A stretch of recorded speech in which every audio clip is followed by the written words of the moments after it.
Welcome back, Town Beef Nation. Welcome back to see y'all. It's a pleasure to see you guys again. It's another great season.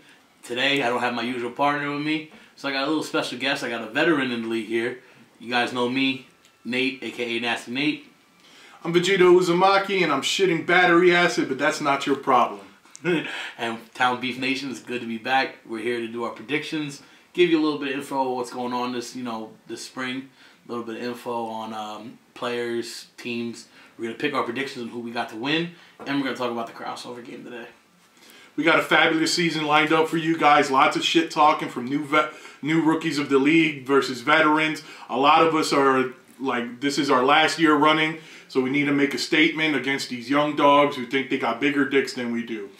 You know, that was a good one. I like that. That was a good one. First, we're going to start with a crossover game. The very first crossover game we're going to have, Pennsylvania is represented by the Gladiators, and they will be going against the Punishers of New Jersey, not to be considered with the Punishers in New Jersey. Mind you, this crossover game is not in New Jersey. It's actually going to be in Brooklyn. Weird, but whatever. Not our call. First off, we got the Punishers. I don't know if you watched the film on them last week. I forgot whoever they played. They just ran the ball down the throat of whoever they played. They're going to be going against a tough Gladiator team that has a chip on their shoulder. Is this the same Punisher team that played Eastside last week? Or was that a different squad? That was the Animals. The Punishers are the one. We'll cut that out. Yeah, Storm's going to cut it. The Punishers are the team that played BIC 2 years ago in the Beef Bowl. Yeah. Okay. They have a lot of speed and strength. This is going to be a really good game because if you go on our boards, you know, Pennsylvania Town Beef, Pennsylvania New Jersey Beef, all those good boards.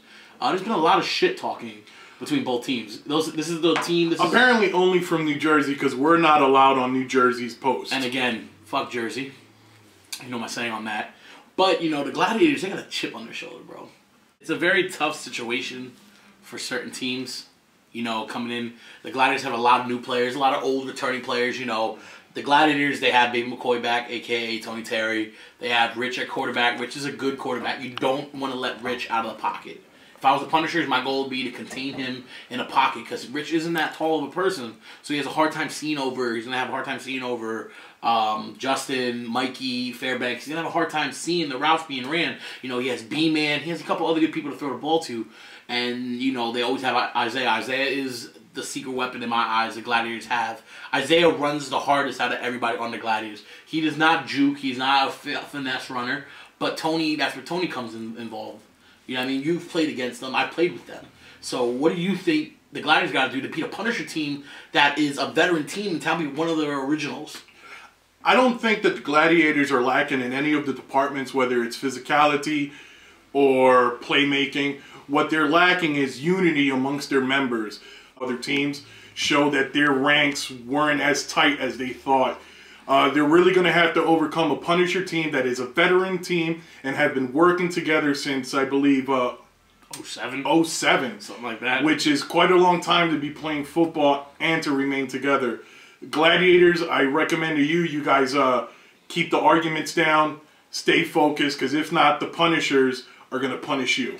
This is a big thing with them. This is the only weakness I see. The Gladiators are their own worst enemy. You know, you have too many Chiefs and not enough Indians out there. Everybody wants to be a leader. When one person talks, Rich is the quarterback, Rich should be the only person talking in that huddle. There should be nobody else talking. If Rich takes over that huddle and allows himself to be the quarterback that I know he can be, the Gladiators win this one-sided. But if they let their egos get in the way, the Punishers will not stop when they have their foot on the throat. They will exceed this. They want to show why New Jersey Town Beef is New Jersey Town Beef and why they are the parent, as they say, and we are the children of Town Beef. Well, eventually all that's going to change. Pennsylvania has won a Beef Bowl in the past, and some of our teams have defeated New Jersey teams, veteran teams. But what New Jersey needs to understand, Pennsylvania is constantly growing, constantly learning, and constantly getting better. For the Punishers to go into the game and believe that the Gladiators are just going to be a walkthrough, it's going to be a nightmare for the Punishers. You know, this is where we come to, you know, we did a little talking. You know, I'm sorry to the Punishers in the head. I don't really know a lot of the players' names, but I can tell you their running back and their quarterback, their continuity. I want you, if you want to see a game, let's watch their film. Their film shows they are a team that will run it down your throat and then hit you with a deep ball. And you have no son to stop it. So what I think is the key to the Punishers winning is playing Punisher New Jersey smash mouth football, which is consistently of running the ball. They got to ensure they're going to have a hard time running up the middle. You know, Justin's up in the middle, but Justin tends to take plays off. If he doesn't take a play off, he's good. But what they lack at is they're going to have Rich running both sides of the ball, Isaiah running both sides of the ball. They have guys who are going to run both sides of the ball and will be winded. The Punishers have a set offense and set defense. If you watch the film, none of their players really play both sides of the ball. You know, and I think personally the score will be Gladiators get the win in Brooklyn, under the lights, on the turf. I'm saying here 27-14. They come out with a chip on their shoulder. They score on the first series.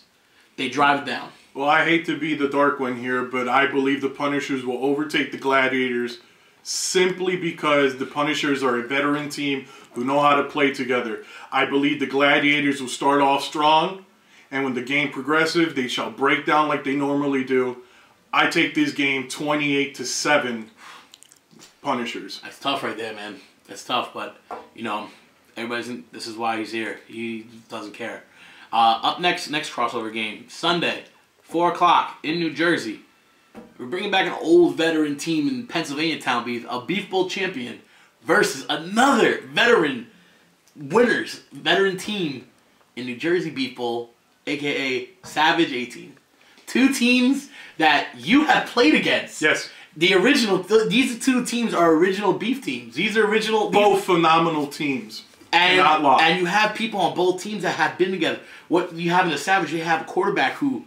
He can sell a draw and an option better than anybody. And then you got Ole. Yep. What else Ole is one of the best players in beef every year. And then you go over to A-team where you got Dre back at quarterback with Forder running the offensive team. Forder is a known winner. He's won beef bowls. And his other weapons, other players on that team that they haven't seen that are continuity that have played together on other teams. But now you're bringing all this continuity into one. You know, what I see going on here is this team is going to be... You know, I watched Savage play. They played the Warriors in New Jersey. Yep. Oh, they ran the ball. 48 something was the score. They just ran it down the throat. Option, quick dips. Ole had a field day. The quarterback had a field day. It was something whoever they played, I'm sorry, they were in a whole nother league. You know what I mean? And they didn't celebrate. You could see it in the Savage's face. They've been there before. I've personally seen all three matchups between A-Team and Savage. All three games to me were game of the year each time. And possibly this will be the game of the year once again. Savage is a relentless team. They will run the ball. If that fails, they will pass the ball. If the passing game fails, they will bring on their defense 100%. Their defense might be lighter in weight, but they create such velocity and speed that their momentum is almost unstoppable. It's tough, you know. And then, you know, we're bringing back people, you know, I will be playing with A-Team, so I will be playing Sunday. Check me out, Nasty Nate, number 60. But, you know, on the offensive side, we got players back, you know, that belong together. Dre and Jorge, you played it when they were with the Gladiators. Yep. That is one of the best 1-2 combos. Jorge and Dre have a continuity. There's other people are wide out that, you know, we're bringing new guys in. And on the defensive side of the ball, we brought Jesse back. You got Fetty, you got Tone, you got the Bull Tone. You got people on there that haven't played with A-Team, but they still have the A-Team mentality where A-Team wants to win. These guys on this team want to win. And a Savage wants to win. So it's both teams that don't like losing. So what I think is the difference here is the Savage have been doing this for so long. Together, their continuity is ridiculous. Just the way they're able to throw to each other and be one is incredible to me. You know, where I think they lack luster at is their offensive line. Their offensive line has always been weak. Yep. Because they are big, they are strong, but they don't have the speed to compete with some of the faster D-line. You know, Terrell's going to be out there. Terrell's so strong as a bull. You got Grimm. Grimm's going to be rolling. You got, you know, on offense, you got D-Win. D-Win, he may talk it like he's the best, but when he's on, he's on. But he has to show it. He hasn't showed it in the last couple seasons, and you played it when he was in Jefferson. He wasn't D-Win of old when I was watching him play for, you know, other teams when I seen film. I've personally never seen D-Win really have ever a good game. That's my opinion. Maybe others have seen better than me. Every time I see D-Win out there, I see maybe 2 or 3 plays that shows potential of him being a better running back, and then eventually a fumble occurs.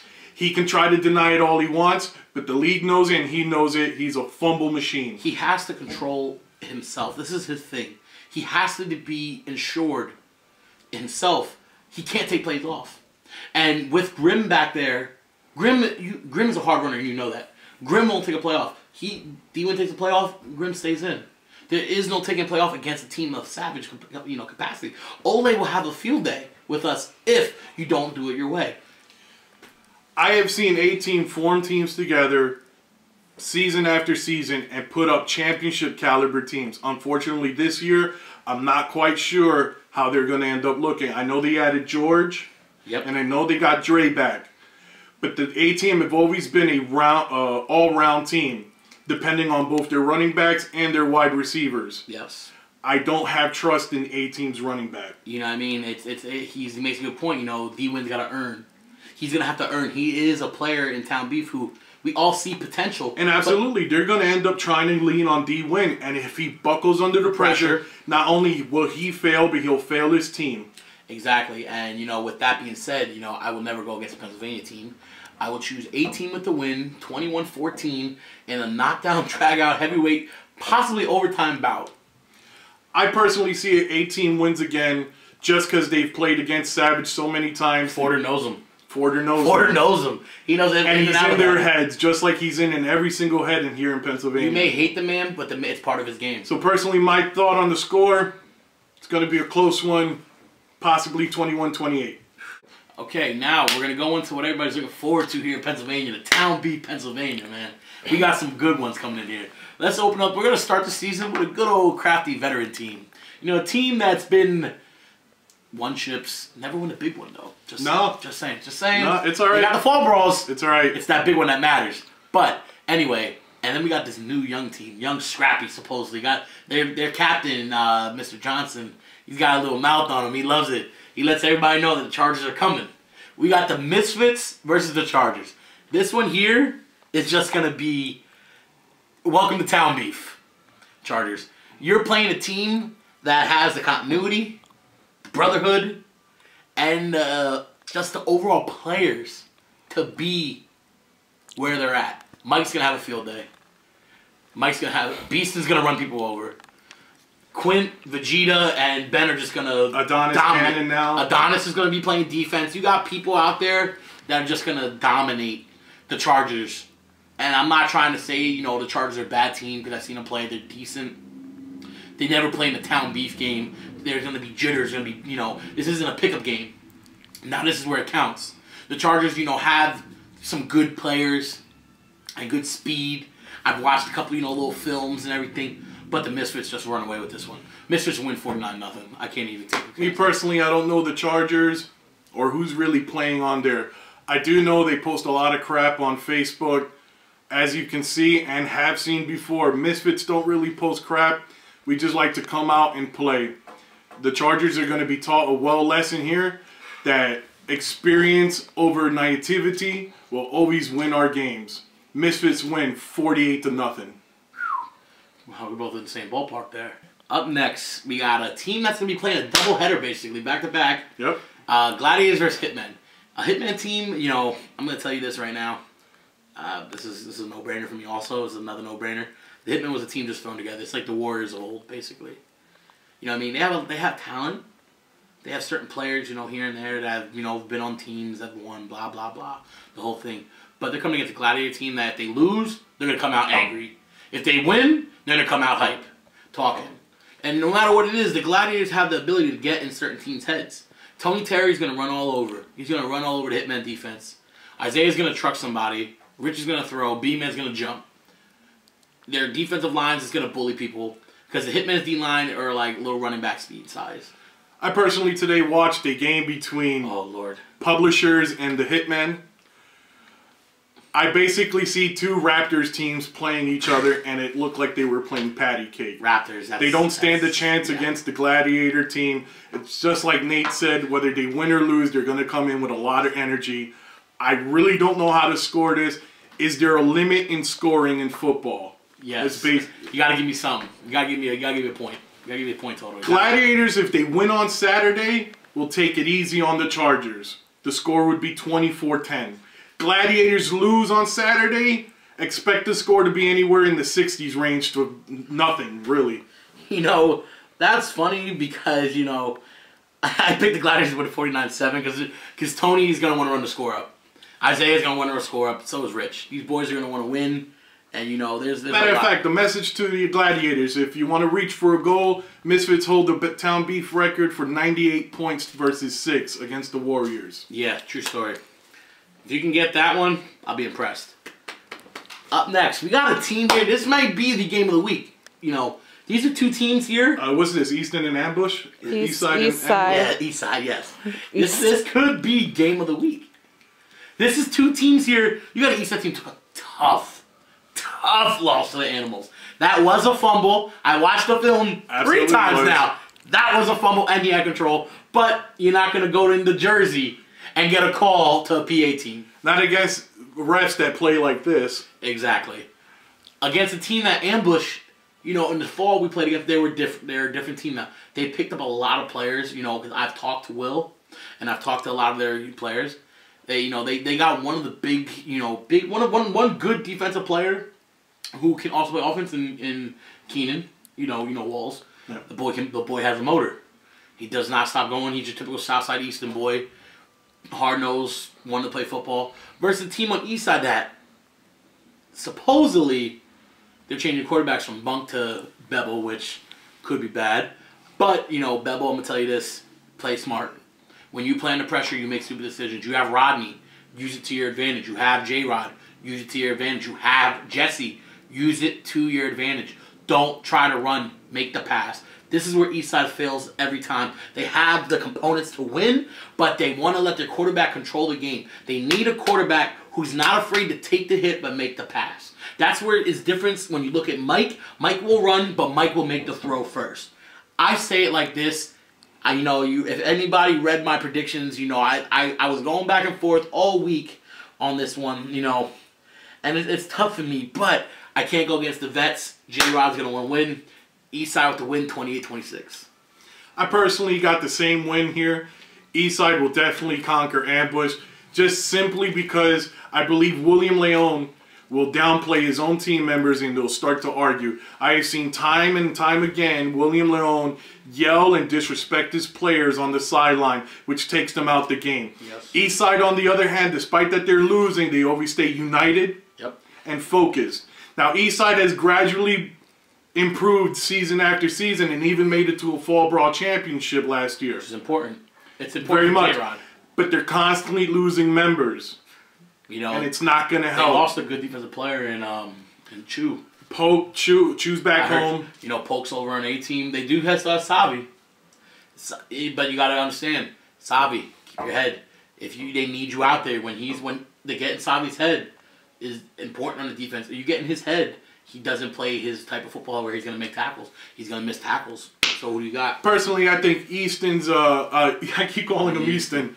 Eastside's team unity will overcome Ambush self-implosion with William Leon yelling at them. What's the score? I pick Eastside 14, Ambush 7. It's a tight one.